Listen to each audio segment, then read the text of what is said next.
Hi crafty friend! Alex Syberia Designs has a fabulous new release and we are celebrating with a YouTube hub and giveaway, so make sure to leave a comment for a chance to win. Today I'm going to use the beautiful Peony Corners bundle. I place the stamp into my Misty and make sure the cardstock is pushed all the way into the corner.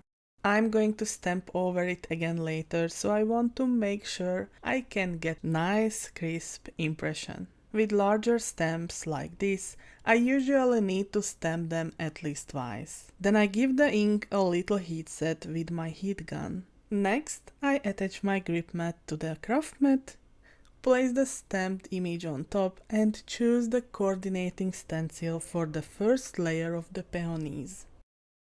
Now I start with ink blending.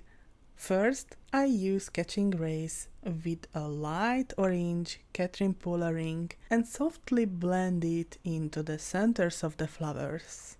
Then I bring in Tiki Torch, which is a slightly darker orange, and blend it into the previous color. And finally, I finish with Coral Cabana. It's also an orange shade, but it's on the cooler side. I only blend this color onto certain edges and onto a few of the little berries around the flowers. The first two shades are warm toned, while Coral Cabana, even though it's still orangey and coral, it's cooler compared to the oranges I used before. And that little difference is that creates this slightly color pop. For the second layer, I first check how it looks with Coral Cabana, and it looks like it's going to work, so I am happy with it. Now I completely clean the stencil because I'm going to use blue through it. So I continue with Cummerbund as my warmer shade and Serenade as the cooler shade, both from Catherine Puller. Well, this doesn't look exactly how I imagined it. Unfortunately, I blended some of the orange into the blue. But I am going to fix that soon. You will see how. Everything can be fixed, right? So I continue with the blending and move on to the leaves. For the leaves, I'm sticking with warm shades without adding a cool pop.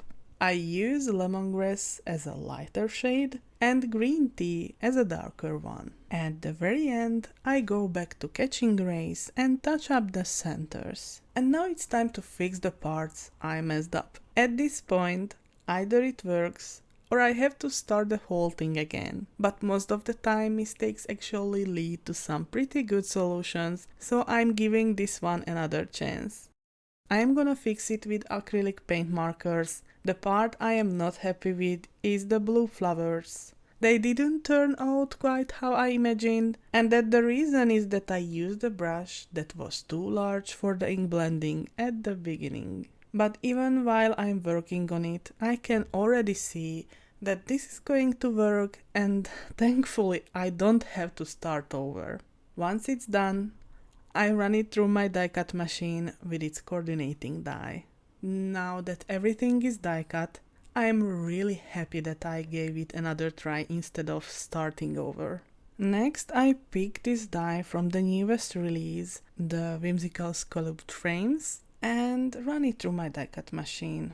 Then I take a white piece left over from the center of the die cut and run it through my die cut machine again with the charming Flora cover die.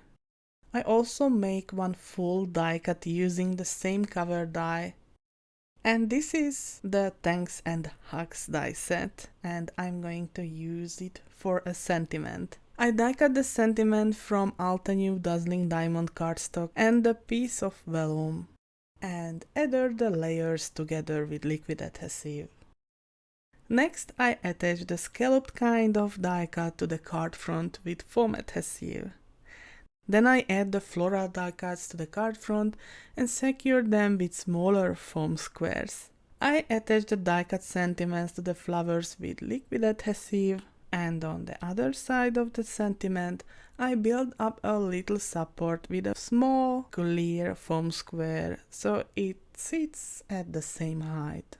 At the very end, I add some clear sequins off camera to give a bit of bling to this card. And here are the finished cards. I am completely in love with these colors.